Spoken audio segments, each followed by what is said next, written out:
Hello friends, welcome to crazy G के trick. दोस्तों, आज के इस वीडियो में हम इजराइल और फिलिस्तीन के बीच दशकों से चले आ रहे विवाद की पूरी कहानी को समझने वाले हैं। हमको ये विवाद लगातार न्यूज़ में देखने को मिलता है, तो आज के इस सेशन में हम इस पूरे विवाद को डिटेल में समझने वाले हैं। इस संघर्ष को लेकर कई सवाल हमारे दिमाग में आते हैं, जैसे कि गाज़ा स्ट्रिप और वेस्ट बैंक क्या है, क्या फिलिस्तीन एक स्वतंत्र देश है या इजराइल का हिस्सा है, हमास कौन है, ये इजराइल से क्यों लड़ रहा है, इजराइल इतना शक्तिशाली देश है तो वह इस युद्ध को हमेशा के लिए ख़त्म क्यों नहीं कर देता, क्या यह इजराइल की कोई रणनीतिक चाल थी कि गाज़ा पट्टी और वेस्ट बैंक को अलग रखा जाए। इस विवाद का, इस संघर्ष का ग्लोबल इम्पैक्ट क्या है, इसका असर भारत जैसे देशों पर कैसे पड़ता है, इसको लेकर भी बात करने वाले हैं। क्या इस संघर्ष का कोई स्थायी समाधान है, परमानेंट सॉल्यूशन है या नहीं है, इसको लेकर भी बात करने वाले हैं। तो वीडियो काफ़ी इंटरेस्टिंग होने वाला है। वीडियो को आप एंड तक देखिएगा, जिससे कि इस टॉपिक को आप बेहतर तरीके से समझ पाएं। तो चलिए बिना किसी देरी के हम लेक्चर को शुरू करते हैं। देखिए, किसी भी टॉपिक को सही तरीके से समझने के लिए सबसे पहले उसकी ज्योग्राफिकल लोकेशन को समझना ज़रूरी होता है। इजराइल, गाज़ा स्ट्रिप और वेस्ट बैंक के बीच जो संघर्ष चल रहा है, संघर्ष को जानने से पहले यह समझना होगा कि यह क्षेत्र कहाँ पर स्थित है, इनकी बॉर्डर किन किन कंट्री से लगती है और इनका एडमिनिस्ट्रेशन किसके अधीन है। पहले हम इसको लेकर चर्चा करते हैं। तो इजराइल की अगर हम ज्योग्राफिकल लोकेशन देखें तो फ्रेंड्स, इजराइल एक सबसे पहली बात तो स्वतंत्र देश है जो वेस्ट एशिया, पश्चिम एशिया में स्थित है, मिडिल ईस्ट में। इसके उत्तर में, नॉर्थ में लेबनान है, ईस्ट में सीरिया और जॉर्डन है, दक्षिण पश्चिम साउथ वेस्ट में इजिप्ट स्थित हैं। इसके अलावा मेडिटेरियन सी, भूमध्य सागर की पश्चिमी सीमा पर स्थित होने के कारण इजराइल की रणनीतिक और व्यापारिक दृष्टि से बहुत ही महत्वपूर्ण स्थिति है। यरूशलेम इजराइल की राजधानी है, लेकिन इस पर फिलिस्तीन भी अपना दावा करता है। इसको लेकर भी हमको विवाद देखने को मिलता है, जो कि हम आगे डिस्कस करेंगे। इजराइल का कुल क्षेत्रफल 22,145 वर्ग किलोमीटर है, जो भारत के हरियाणा राज्य से भी छोटा है। जनसंख्या की दृष्टि से देखें तो 95 लाख इसकी जनसंख्या है, लगभग 9.5 मिलियन, जिसमें अधिकतर यहूदी और अल्पसंख्यक अरब मुस्लिम रहते हैं। इसके बाद में हम गाज़ा स्ट्रिप की बात करें, गाज़ा पट्टी की बात करें तो गाज़ा स्ट्रिप एक छोटा लेकिन अत्यधिक घनी आबादी वाला क्षेत्र है। ये इजराइल के साउथ वेस्ट में स्थित है और इजिप्ट के साथ सीमा साझा करता है। इसका जो एरिया है मात्र 365 वर्ग किलोमीटर है, लगभग दिल्ली के बराबर। लेकिन यहाँ की जो जनसंख्या है वो लगभग 23 लाख है, 2.3 मिलियन। गाज़ा स्ट्रिप का जो गवर्नेंस है वो करंटली हमास के अधीन है। हमास क्या है ये हम आगे चर्चा करेंगे। 2005 से पहले ये इजराइल के नियंत्रण में था, लेकिन अब इजराइल ने इस पर सीधा नियंत्रण छोड़ दिया है। लेकिन गाज़ा की जो सीमा है, बॉर्डर है, उसको वो कंट्रोल करता है इजराइल। गाज़ा पट्टी समुद्र तट से जुड़ा हुआ है, कोस्टलाइन से देखिए कनेक्टेड है, लेकिन इजराइल और इजिप्ट की घेराबंदी के कारण ये बाहरी दुनिया से कटा रहता है। इसके बाद तीसरा भौगोलिक इंपॉर्टेंट एरिया आता है वेस्ट बैंक का। वेस्ट बैंक इजराइल के ईस्ट में स्थित एक क्षेत्र है। इसका क्षेत्रफल 5,860 वर्ग किलोमीटर है। यह जॉर्डन के साथ अपनी पूर्वी सीमा साझा करता है। वेस्ट बैंक का जो एडमिनिस्ट्रेशन है, प्रशासन है, वो फिलिस्तीनी अथॉरिटी के अधीन है, लेकिन इजराइल का मिलिट्री कंट्रोल भी यहाँ पर काफ़ी हद तक बना हुआ है। किस पर? वेस्ट बैंक पर। इस क्षेत्र में यरूशलेम का पूर्वी भाग भी आता है, जिसे इजराइल अपनी राजधानी मानता है, लेकिन फिलिस्तीन जो है इस पर अपना दावा करता है। वेस्ट बैंक में यहूदियों का विस्तार लगातार बढ़ता जा रहा है, जो फिलिस्तीनी लोगों और इजरायली सरकार के बीच तनाव का एक बड़ा कारण भी है। जनसंख्या की दृष्टि से देखें तो लगभग 30 लाख यहाँ की पॉपुलेशन है, जिसमें अधिकतर फिलिस्तीनी मुस्लिम शामिल हैं। यहाँ पर देखो, जो वेस्ट बैंक और गाज़ा स्ट्रिप की बात कर रहे हैं, बेसिकली यही फिलिस्तीन है। तो अगर हम फिलिस्तीन टर्म को यूज़ करेंगे तो आप बेहतर तरीके से आप समझ पाएंगे। अब यहाँ पर आपके बहुत सारे डाउट आ रहे होंगे फिलिस्तीन, गाज़ा स्ट्रिप, वेस्ट बैंक को लेकर। हर एक डाउट मैं आपका क्लियर करूँगा, बस ध्यान से समझते चलिए। आगे देखिए फ्रेंड्स, अब हम बात करते हैं कि गाज़ा पट्टी और वेस्ट बैंक क्या अलग अलग देश हैं, किस तरीके का क्षेत्र है ये। तो गाज़ा पट्टी और वेस्ट बैंक कोई भी स्वतंत्र देश नहीं है। ये दोनों क्षेत्र फिलिस्तीन का हिस्सा हैं, लेकिन इनका प्रशासन अलग अलग संगठनों के अधीन है। गाज़ा पट्टी की बात करें, गाज़ा स्ट्रिप की, तो यहाँ पर हमास का शासन चल रहा है। वेस्ट बैंक की बात करें तो फिलिस्तीनी अथॉरिटी के नियंत्रण में है ये क्षेत्र, लेकिन इजराइल का यहाँ पर सैन्य प्रभाव भी है। इजराइल फिलिस्तीन को स्वतंत्र देश के रूप में मान्यता नहीं देता है, जबकि कई देश फिलिस्तीन को एक अलग देश मानते हैं। संयुक्त राष्ट्र यूएन ने फिलिस्तीन को एक ऑब्जर्वर स्टेट का दर्जा दिया है, लेकिन इसे आधिकारिक रूप से सॉवरेन कंट्री स्वतंत्र देश के रूप में नहीं माना गया है। तो यहाँ पर हमारा पहला डाउट क्लियर होता है कि गाज़ा स्ट्रिप और वेस्ट बैंक जो है ये फिलिस्तीन का हिस्सा है। इसको और बेहतर तरीके से आप समझ पाएंगे जब हम इसकी हिस्ट्री डिस्कस करेंगे। तो यहाँ पर फ्रेंड्स, जिस तरीके से अभी तक आपने इस लेक्चर को देखा है, जिस तरीके से हमने अभी तक चीज़ों को समझा है, अगर आप इसी तरीके से इस पैटर्न से जीएस मतलब जनरल स्टडी को कंप्लीट करना चाहते हो तो फ्रेंड्स मैंने आप सभी के लिए 100 आवर जीएस का एक कोर्स डिज़ाइन कर रखा है। इस कोर्स के अंदर फ्रेंड्स मैंने आपको 8 सब्जेक्ट कंप्लीट कराए हैं। अलग अलग सब्जेक्ट हमको जीएस में पढ़ना होते हैं, जैसे कि history, geography, polity, economics, art and culture, sports, multiple subjects हमको कवर करना होते हैं। वो सारे सब्जेक्ट इस 100 आवर जीएस के अंदर मैंने आपको प्रोवाइड करे हैं, क्योंकि जीएस के साथ में सबसे बड़ी प्रॉब्लम ये होती है कि इसका सिलेबस कंप्लीट करना एंड उसका प्रॉपर रिविजन भी करना। इस 100 आवर जीएस के कोर्स में मैंने आपको ट्रिक के माध्यम से एग्जाम्पल, कॉन्सेप्ट एंड हमने इमेजिनेशन के थ्रू चीज़ों को समझा है। इस कोर्स में आपको वीडियो लेक्चर के साथ साथ में class notes and mock test भी दिए गए हैं। ये मॉक टेस्ट बहुत इंपॉर्टेंट है, जो कि प्रीवियस ईयर क्वेश्चन को दिमाग में रखते हुए मैंने डिजाइन करे हैं। मैक्सिमम क्वेश्चन आपको इन्हीं मॉक टेस्ट से एग्जाम में देखने को मिलेंगे। 2 साल की वैलिडिटी के साथ में इस कोर्स को मैंने हिंदी एंड इंग्लिश मिक्स में आपके लिए डिजाइन किया है, जिससे कि सभी स्टूडेंट इसका फायदा ले सकें। इस कोर्स को आप एनरोल कर सकते हैं मात्र 999 रुपीज़ में, जिसमें आपको 7 से 8 सब्जेक्ट जीएस के अंदर कवर हो जाते हैं। कोर्स के बारे में और अगर आपको डिटेल लेना है तो स्क्रीन पर दिए गए नंबर पे भी आप कॉल कर सकते हैं।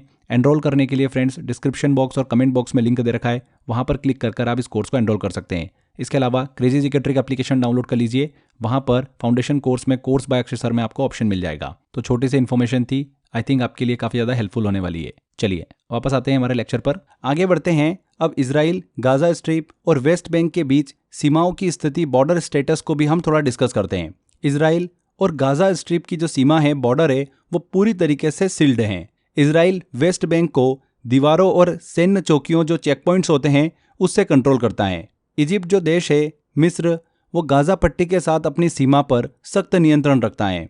वेस्ट बैंक और जॉर्डन के बीच की सीमा को इजराइल कंट्रोल करता है। तो ये इनकी बॉर्डर का स्टेटस है। आगे फ्रेंड्स, वर्तमान समय में गाज़ा पट्टी और वेस्ट बैंक में स्थिति कैसी है, उसको थोड़ा सा हम डिस्कस करते हैं। गाज़ा स्ट्रिप में हमास का शासन है, लेकिन इजराइल ने इस पर आर्थिक और सैन्य घेराबंदी लगा रखी है। वेस्ट बैंक में फिलिस्तीनी अथॉरिटी की सरकार है, लेकिन इजराइल यहाँ पर यहूदी बस्तियाँ लगातार बढ़ा रहा है। अब इजराइल ऐसा क्यों कर रहा है, इसका कारण भी हमको आगे समझने को मिलेगा। दोनों क्षेत्र में इजराइल और फिलिस्तीनियों के बीच तनाव लगातार बना रहता है, जो बार बार हिंसा का कारण बनता है। अब आगे हम बात करते हैं कि कोर कॉन्फ्लिक्ट इशू क्या है, विवाद का मुख्य मुद्दा क्या है। तो देखिए, जब हमें इजराइल, गाज़ा स्ट्रिप और वेस्ट बैंक की लोकेशन अच्छे से स्पष्ट हो गई है, समझ में आ गई है, तो अब हमारे दिमाग में एक ही क्वेश्चन आता है कि भैया ये कॉन्फ्लिक्ट क्यों हो रहा है बार बार। तो इसके 3 मुख्य कारण हैं। पहला, लैंड डिस्प्यूट, भूमि विवाद। दूसरा है रिलीजियस एंड हिस्टोरिकल क्लेम्स, धार्मिक और ऐतिहासिक दावे। और तीसरा है पॉलिटिकल इंस्टेबिलिटी एंड वायलेंस, राजनीतिक अस्थिरता और हिंसा। चलिए एक एक करके हर एक मुद्दे को थोड़ा सा डिटेल में डिस्कस करते हैं।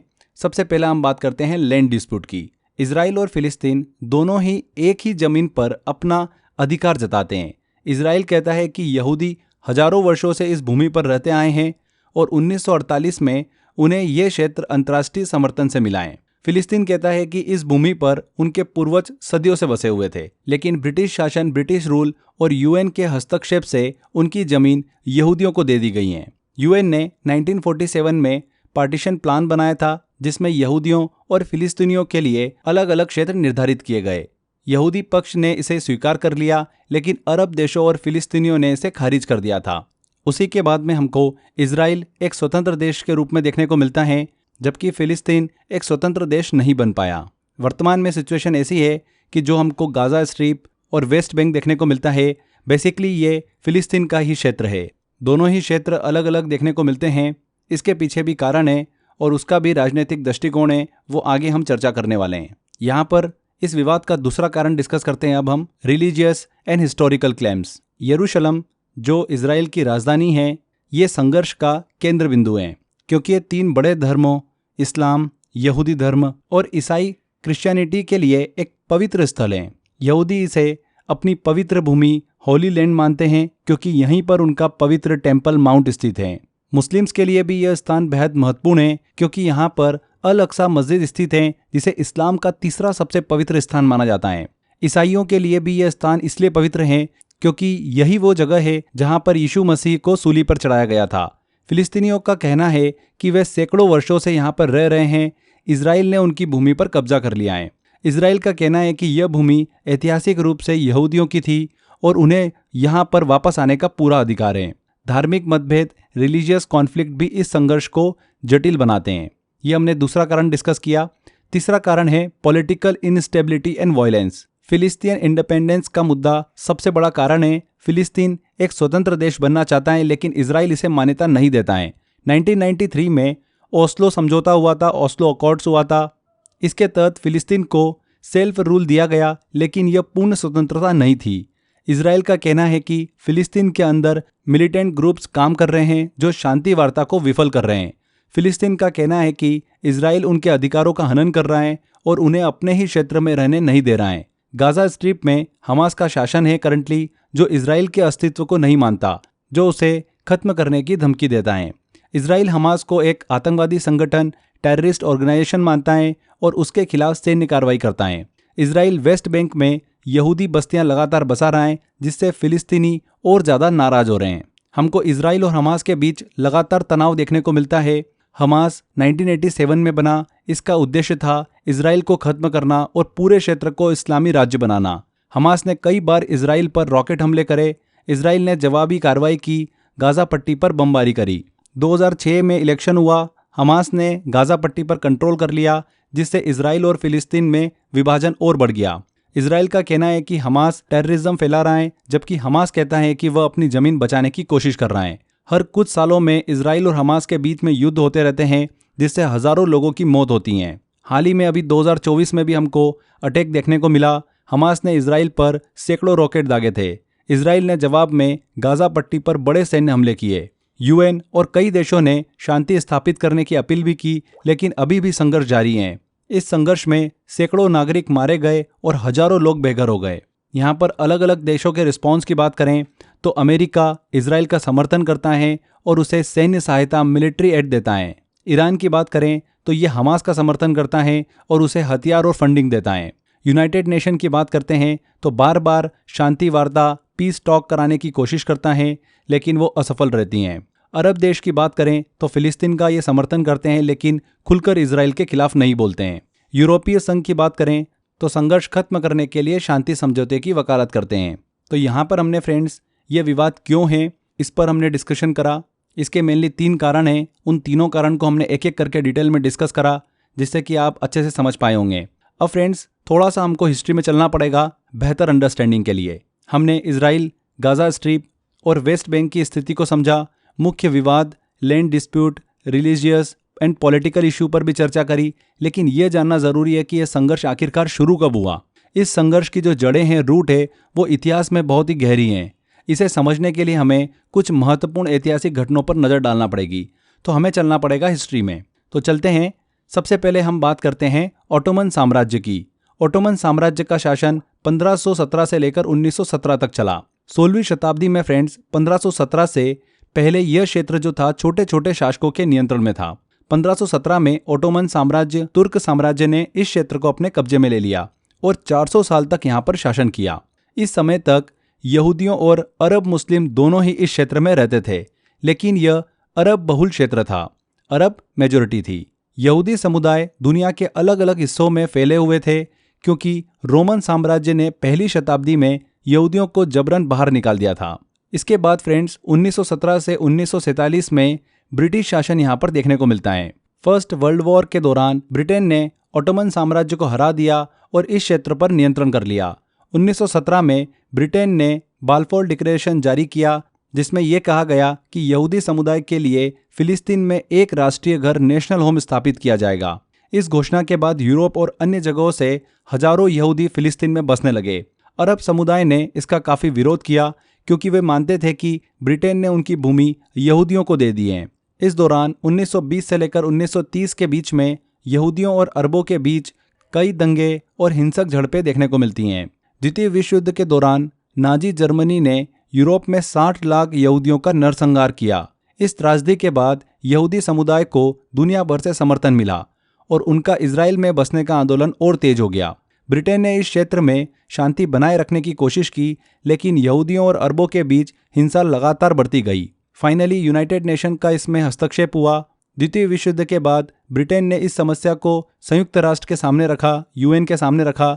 1947 में यूएन ने पार्टीशन प्लान बनाया, जिसमें कहा गया कि एक हिस्सा यहूदियों को दिया जाए, जिसे इजराइल कहा जाएगा, और दूसरा हिस्सा अरबों को दिया जाएगा, जिसे फिलिस्तीन कहा जाएगा, और यरूशलेम को एक अंतर्राष्ट्रीय शहर के रूप में घोषित किया जाएगा। यहूदियों ने इस प्रस्ताव को स्वीकार कर लिया, लेकिन अरबों ने इसे ठुकरा दिया। इसके बाद 14 मई 1948 को इजराइल को एक स्वतंत्र देश घोषित कर दिया गया। इसके तुरंत बाद इजिप्ट, जॉर्डन, सीरिया, इराक और लेबनान ने इजराइल पर हमला किया। इस युद्ध को पहला अरब इजराइल युद्ध कहा गया। इजराइल ने इस युद्ध को जीत लिया और अपने क्षेत्र का विस्तार कर लिया। फिलिस्तीन को कोई स्वतंत्र राज्य नहीं मिला। वेस्ट बैंक पर जॉर्डन ने कब्जा कर लिया और गाजा स्ट्रिप पर इजिप्ट ने कब्जा कर लिया। इस युद्ध के दौरान लाखों फिलिस्तीनी शरणार्थी बन गए, उन्हें अपनी भूमि से निकाल दिया गया। आज भी फिलिस्तीनी इस घटना को नकबा यानी विनाश के रूप में याद करते हैं। इसके बाद आगे बढ़ते हुए 1967 में हम पहुंचते हैं।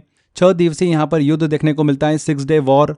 1967 में इजराइल और अरब देशों के बीच फिर से युद्ध होता है, जिसे 6 डे वॉर कहा गया। इस युद्ध में इजराइल ने वेस्ट बैंक, गाजा स्ट्रिप, पूर्वी यरूशलेम और गोलन हाइट्स पर कब्जा कर लिया। इस कब्जे के बाद फिलिस्तीनियों का अलग देश बनने का सपना और भी कमजोर हो गया। वेस्ट बैंक में यहूदी बस्तियों का निर्माण शुरू हो गया, जिससे संघर्ष और बढ़ गया। आगे समय निकलता है। 1993 में इजराइल और फिलिस्तीनी नेताओं के बीच ओस्लो समझौता देखने को मिलता है, जिसके तहत फिलिस्तीन को गाजा पट्टी और वेस्ट बैंक के कुछ हिस्सों का सेल्फ रूल दिया गया। फिलिस्तीनी अथॉरिटी को मान्यता दी गई। इजराइल और फिलिस्तीनी के बीच शांति वार्ता शुरू हुई।